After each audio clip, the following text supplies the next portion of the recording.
I'm Gabby from the DCP, and you're watching Gabbin' About Disney.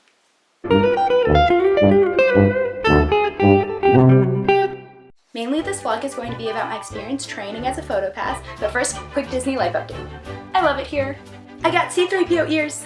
I also got this awesome mini purse, and this Mickey wallet, and this Mickey camera strap, and much more that I can't afford. I got the best hug of my life from Baymax. My job is fantastic. I got to sign with my first deaf guest. Going to the parks as a guest is a lot harder because I just want to bow at every princess that I see. That would be really, really weird. I'm making a lot of new friends. Roommates are still awesome, but I think my favorite part is that I'm finally starting to feel at home. I'm getting a little bit territorial of Magic Kingdom. It's like my house now. Okay, let's talk about being a Photopass. So Photopass is the best job in Disney World. I'm a little bit biased. You get to meet so many guests every few minutes and talk to them as much as you want. You're taking gorgeous pictures and capturing memories, and you have a little bit of performance that you get to do. So if you like performing and acting, this is actually a great job for you. And most people know that I'm quite fond of performing.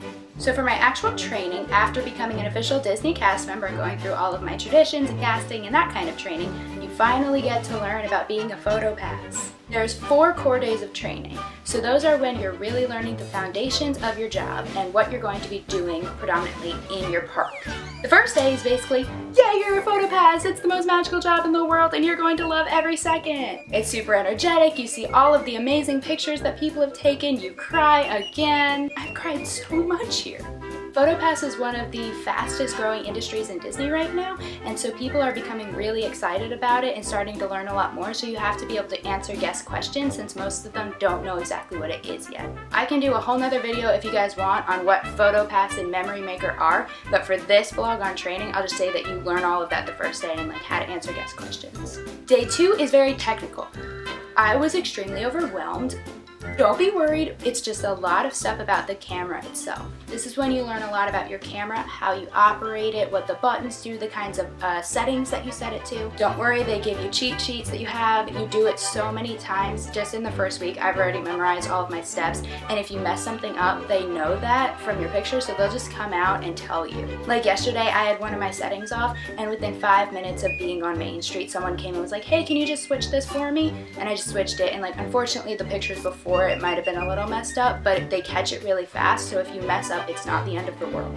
Day 3 is amazing because you get to start taking pictures. Don't get too excited, you're not in the parks, and also don't get too nervous because you're not working with guests. Day 3 is taking pictures of other people that you're training with in backstage areas. So you will be taking pictures backstage, which is cool because it's the only time you'll ever be allowed to do that. But it's also a little bit upsetting because at this point you're really excited to get out there and start doing your creative stuff and working with guests, and you've come up with a million ideas and you're just like, I just want to make magic! And you kind of all have to like act like your guests, so that's kind of fun because you get to be like, come on Jimmy, smile and I'll buy you an ice cream, and you know, your friend who's in your training is taking a picture of you.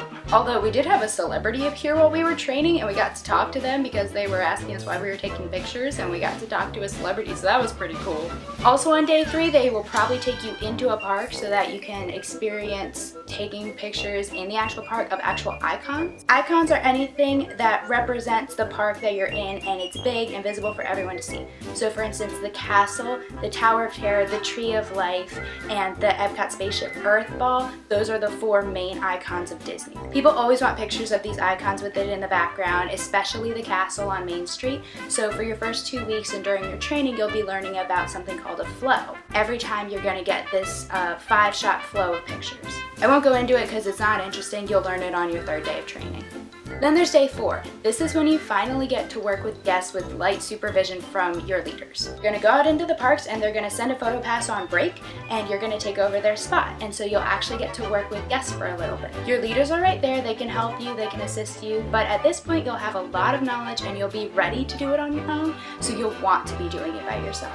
At the end of your 4 days of core training, you're going to be able to take pictures by yourself during the day. The thing about your core 4 days is that they teach you a lot, but you are still earning your ears. I'm still earning my ears. Why am I still earning my ears? I got all my training. No, you haven't. You still have to be night trained and character trained to be an official Photopass who is no longer earning their ears. Although you don't really want to take it off because it's kind of your excuse if you do something wrong. So actually for me, on Wednesday of this week, I will be night trained, and that means that I'll be able to take pictures in the dark. Your night training will happen exactly 2 weeks after the last day of your Core 4 training. Finally, exactly 2 weeks after your night training, you will be character trained. I literally have no idea what that entails because I am not close enough to it yet. I'm still at least 2.5 weeks out from that.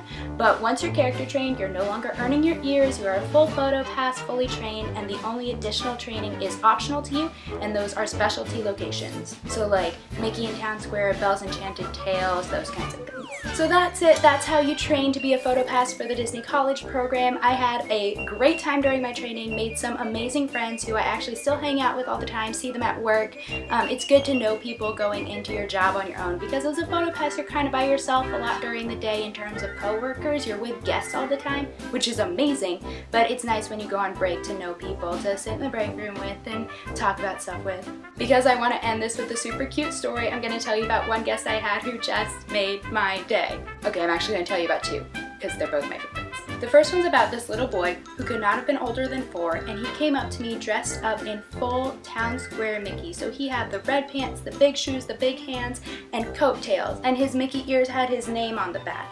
He was precious. At that point, I was right in the center of Main Street, so I was able to get the street clear. It was towards the end of the day, and I did a 10-minute photo shoot with this kid in front of the castle in all of these different Mickey poses, and then just some individual poses for him, and got to capture these amazing memories with this kid who was just full out Disney. It was so fun. I just loved him, and he was really cute and willing to do a lot of fun poses, which is great when kids are engaged in the interaction you're giving them. I also had a precious little princess who was dressed as Cinderella. She was just the sweetest thing. And so I had a couple of poses with the family. I did my whole flow, and I didn't have a long line, so I decided to do some special pictures for them.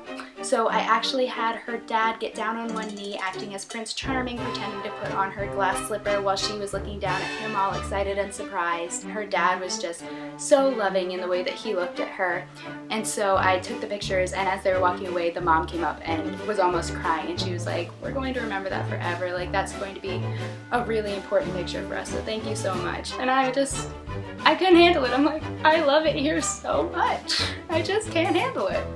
So that's DPI training and also some life updates on me at Disney. I can't wait to talk to you guys later this week. I'm hoping to make another video soon. It's either going to be about the importance of the Disney name tag or possibly a park video. Last thing is to go watch Always Lily as usual. This week's episode was directed by our assistant director, Emily Toth. I was out of town and she took over and did a fantastic job working with our actors and our set. This episode is awesome because it's both hilarious and poignant. There are Hugo pranks throughout, which is wonderful, but there's also finally getting to be some discussion about muggles and wizards in society. Plus, there are some amazing implications about Voltaire, so let's just go watch that, shall we? I love you guys. Thank you so much for watching. Have a magical day.